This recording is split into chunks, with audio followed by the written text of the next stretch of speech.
भारत माता की जय क्यों बोले हम? ऐसा हम बोलेंगे तो हम किसी दिन हमको पूजा करना पड़ेगा। तो ये इस्लाम बड़ा है या देश बड़ा है? इस्लाम बड़ा है। फिर देश के लिए मरना मिटना हो तो आप देश के लिए पहले मरेंगे या इस्लाम के लिए? इस्लाम के लिए पहले मरेंगे हम। देश के लिए नहीं मरेंगे? नहीं, क्यों देश के लिए मरेंगे? मैं नमाज Wake up to reality.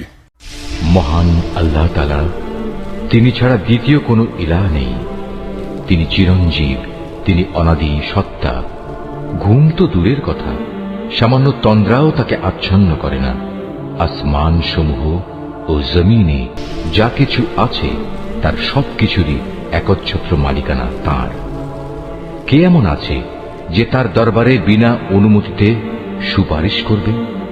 তাদের বর্তমান ভবিষ্যতের সবকিছুই তিনি জানেন।